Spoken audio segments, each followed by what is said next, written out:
आज हम पढ़ेंगे continuous and comprehensive evaluation. Very important topic for HTET as well as CTET.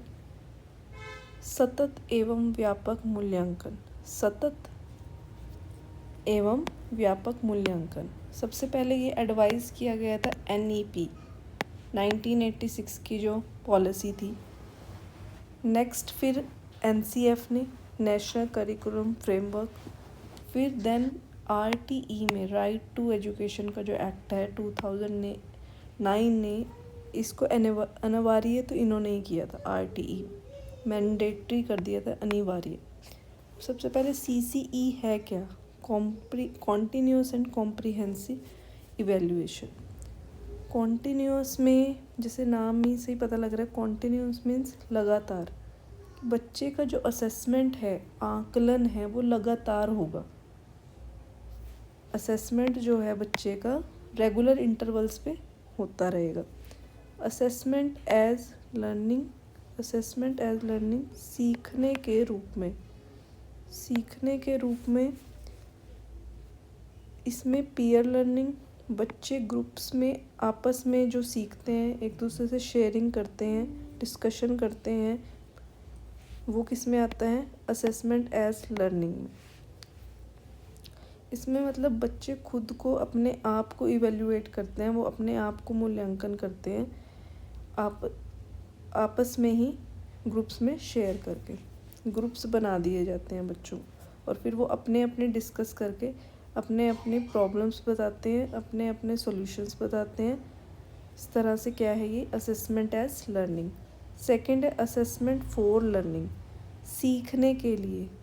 For means formative assessment, यहाँ से याद रखते हैं। फॉर मीन्स फॉर्मेटिव असेसमेंट, जो कि 40% होता है। सीखने के लिए आकलन। ये जब हम टीचिंग लर्निंग प्रोसेस चल रही है, क्लासरूम में है, तो उस दौरान कर लिया जाता है कि जैसे टीचर्स जो है क्वेश्चंस पूछ लेते हैं। जैसे हमने कोई चैप्टर पढ़ाया, देन क्वेश्चंस पूछ लिए, साथ के साथ फीडबैक हो गया, साथ के साथ क्वेश्चंस पूछ लिए, तो जो प्रॉब्लम्स आ रही हैं उनको साथ साथ सॉल्यूशन उनका कर दिया गया बच्चों के। तो ये कब होता है? जब हम टीचिंग लर्निंग प्रोसेस के दौरान किया जाता है। असेसमेंट फॉर लर्निंग, क्यों? सीखने के लिए आकलन। फॉर मीन्स फॉर्मेटिव असेसमेंट आएगा इसके अंदर। असेसमेंट ऑफ लर्निंग, इसमें एक ये बात रह गई थी कि जो फर्स्ट टाइम CCE है वो 2009 में CBSE ने क्लास 9 के लिए इंट्रोड्यूस किया था। फिर 2010 में उसको पूरे ऑल ओवर इंडिया में फॉलो करना स्टार्ट हो गया था ये रूल। असेसमेंट ऑफ लर्निंग, इसमें समेटिव असेसमेंट की बात करते हैं हम, कि जो बिल्कुल एंड में लिया जाता है सेशन के, कि पूरा जो है पूरे साल के बाद, कि जैसे सबमिट करा दिया हमने, असाइनमेंट्स होती हैं जैसे। लेकिन इसमें क्या होता है, ये टर्म जो ईयर के एंड में लिया जाता है कि फाइनल हो गए एग्ज़ाम, बिल्कुल ये है वो समेटिव असेसमेंट 60%। कॉम्प्रिहेंसिव, कॉम्प्रिहेंसिव इसमें ऑल राउंड डेवलपमेंट को देखा जाता है। ऑल राउंड डेवलपमेंट मीन्स सिर्फ एकेडमिक नहीं देखेंगे इसमें, not only academic, academic as well as co curricular activities. Co curricular activities जिसमें किसी भी स्पोर्ट्स में पार्टिसिपेशन या और भी स्किल्स हैं, वैल्यूज़ हैं, तो वो सब आ जाएंगे। वो सारी गतिविधियाँ स्पोर्ट्स में, कॉम्पिटिशन्स में, क्विज़ में, डिबेट जो भी है, सारा ऑल राउंड डेवलपमेंट देखेंगे इसके अंदर। सिर्फ एकेडमिक नहीं देखेंगे, एकेडमिक प्लस को करिकुलर एक्टिविटीज़, वैल्यूज़, स्किल्स, सब कुछ। फॉर्मेटिव और समेटिव में मेन डिफरेंस क्या है? फॉर्मेटिव मीन्स रचनात्मक आकलन, और समेटिव क्या होता है? शैक्षणिक सत्र। पूरा सेशन की बात होगी कि एंड में लिया गया, वो एंड में जो ग्रेडिंग के थ्रू, नंबरिंग के थ्रू ग्रेड दिए जाते हैं ना अब तो, कि पूरे साल में आपको आपके जो काम करा है आपने उसको एक ग्रेड की फॉर्म में आपको दे दिया, जो नंबर आए हैं उनको। और फॉर्मेटिव जो है ड्यूरिंग टीचिंग लर्निंग प्रोसेस, ये लगातार होने वाला असेसमेंट है, थोड़े थोड़े इंटरवल में होता रहता है और इसमें बच्चों का इम्प्रूवमेंट साथ साथ होता रहता है। जैसे यूनिट टेस्ट हो गए या असाइनमेंट्स हम जो सबमिट कराते हैं, असाइनमेंट्स फॉर सबमिट कराते हैं वो, और इसको हम स्टैंडर्ड असेसमेंट भी बोलते हैं। किसको? फॉर्मेटिव को स्टैंडर्ड असेसमेंट भी बोला जाता है।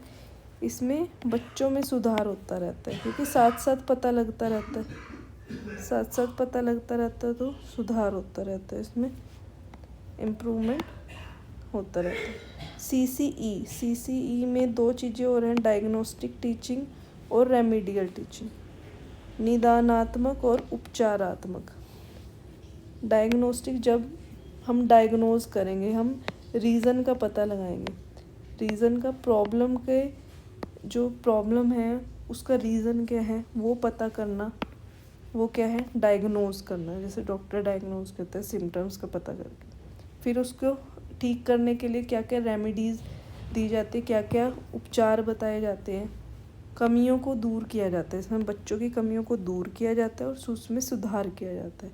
लेकिन पहले क्या आएगा? पहले हम उसको डायग्नोज करेंगे, देन रेमीडियल टीचिंग आएगी।